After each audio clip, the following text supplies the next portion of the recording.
मेरा नाम विनीत है। मैं मध्य प्रदेश का रहने वाला हूँ और आज मैं आपको मेरे पापा के साथ हुई एक बिल्कुल रियल पैरानॉर्मल घटना बताने जा रहा हूँ।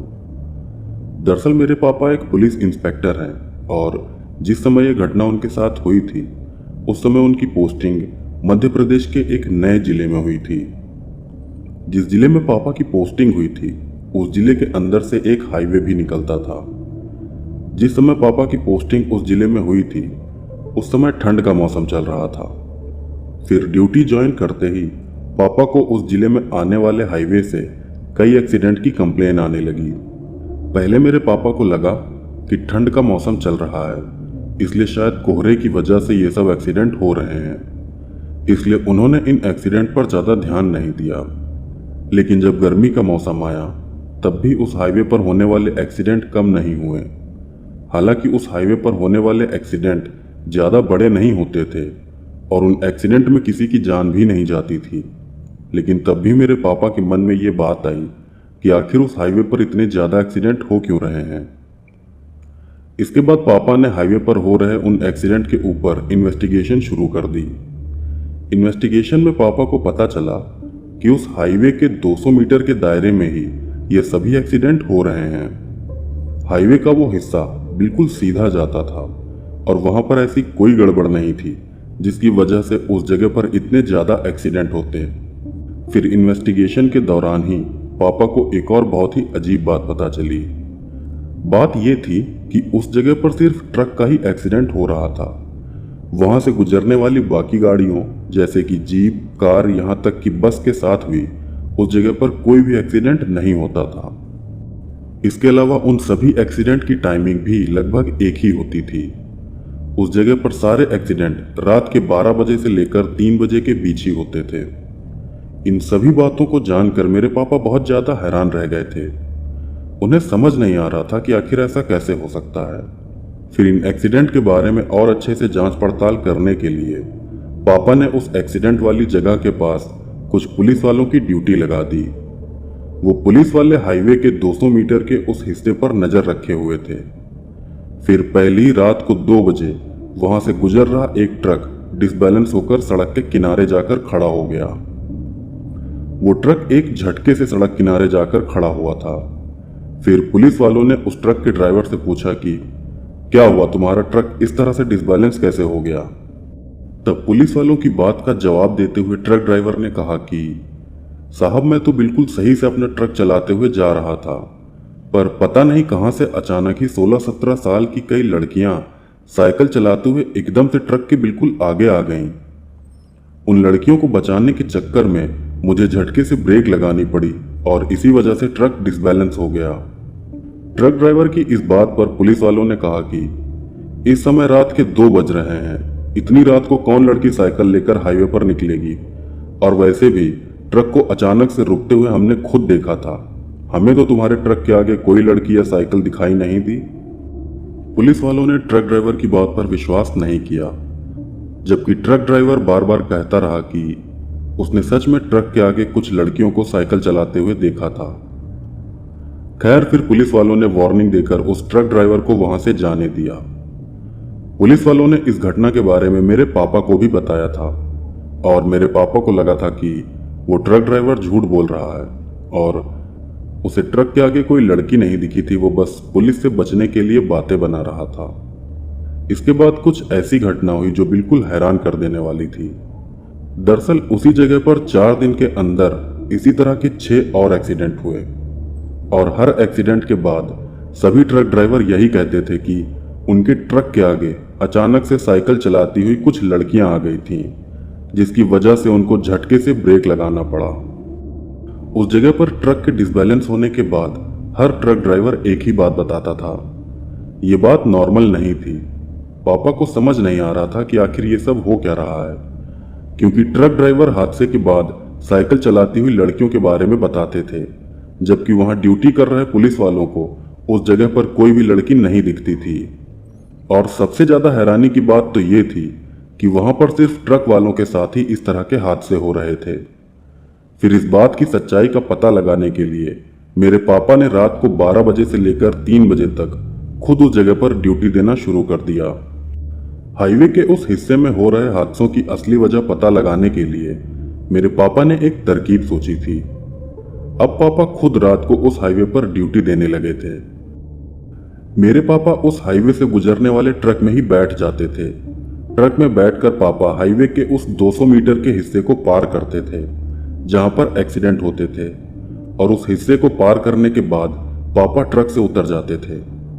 शुरुआत में 2 बार तो मेरे पापा ने बिना किसी हादसे के ट्रक में बैठकर हाईवे के उस 200 मीटर के हिस्से को पार कर लिया, लेकिन तीसरी बार जब पापा वहां से गुजरने वाले ट्रक में बैठकर हाईवे के उस हिस्से को पार करने लगे, तभी उनके साथ एक बहुत ही अजीब हादसा हुआ। दरअसल तीसरी बार जब पापा वहां से गुजर रहे ट्रक में बैठकर उस हादसे वाली जगह को पार कर रहे थे, तभी अचानक ट्रक के बिल्कुल आगे साइकिल चलाती हुई कई लड़कियां आ गईं। वो सभी लड़कियां 16-17 साल की थीं और उन सब ने स्कूल की ड्रेस पहन रखी थी। उन लड़कियों को मेरे पापा के साथ साथ ट्रक के ड्राइवर और ड्राइवर के हेल्पर ने भी देखा था। फिर उन लड़कियों को बचाने के लिए ट्रक ड्राइवर ने जोर से ब्रेक लगाते हुए ट्रक को एक झटके से किनारे की तरफ मोड़ दिया, जिससे ट्रक हाईवे के किनारे जाकर खड़ा हो गया। फिर ट्रक के रुकते ही मेरे पापा तुरंत ही ट्रक से उतर गए और वो भागकर हाईवे पर साइकिल चलाती उन लड़कियों को देखने लगे। लेकिन बहुत ही हैरानी की बात थी कि अब उस जगह पर कोई भी लड़की नहीं थी। वो हाईवे बिल्कुल सीधा जाता था और ऐसा तो हो ही नहीं सकता था कि वो सभी लड़कियां इतनी जल्दी साइकिल चलाते हुए उस जगह से निकल जाएं। इस घटना से मेरे पापा काफी ज्यादा हैरान थे। फिर मेरे पापा ने बिना किसी पूछताछ के उस ट्रक ड्राइवर को वहां से जाने दिया। इस घटना के कुछ दिनों बाद ही पापा ने हाईवे के उस हिस्से पर सड़क किनारे एक बड़ा सा बोर्ड लगवा दिया।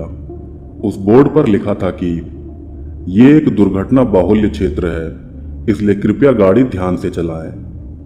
इसके बाद पापा ने उस हाईवे पर हुए पुराने सभी एक्सीडेंट की फाइल्स देखना शुरू की और तब उनको हाईवे की उसी जगह पर हुए एक एक्सीडेंट के बारे में पता चला।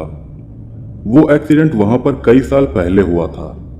उस एक्सीडेंट में एक तेज रफ्तार से भागते ट्रक ने साइकिल से स्कूल से घर लौट रही कुछ लड़कियों को कुचल डाला था।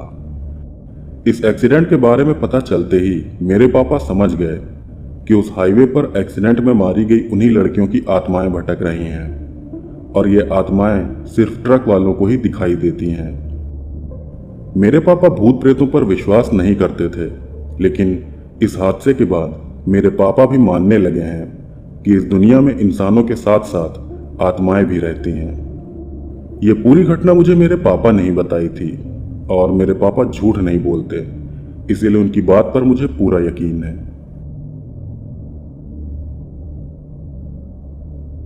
तो दोस्तों, ये थी पहली रियल हॉरर स्टोरी और अब मैं आपको सुनाता हूँ मेरे सब्सक्राइबर की भेजी एक और रियल हॉरर स्टोरी। अब जो हॉरर स्टोरी मैं आपको सुनाने जा रहा हूँ वो मुझे कोलकाता से मिसबा खान जी ने भेजी है, तो आगे मैं आपको उन्हीं के नजरिए से ये पूरी घटना बताऊंगा।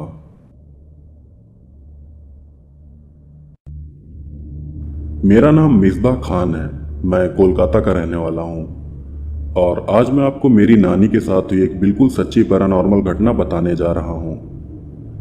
ये घटना उस समय की है जब मेरे नाना नानी की नई नई शादी हुई थी। बात यह है कि शादी के बाद मेरे नाना नानी एक अलग घर में रहने लगे थे। मेरी नानी घर संभालती थी जबकि मेरे नाना काम करने जाते थे। मेरे नाना को अक्सर काम से घर लौटने में रात को देर हो जाती थी। मेरी नानी रात को खाना बनाकर नाना के घर लौटने का इंतजार किया करती थी। तो इसी तरह एक बार रात के समय मेरी नानी नाना के घर आने का इंतजार कर रही थी।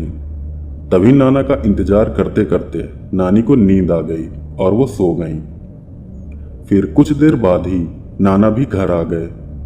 घर आकर नाना ने नानी को जगाया और कहा कि अरे तुम सो गई क्या?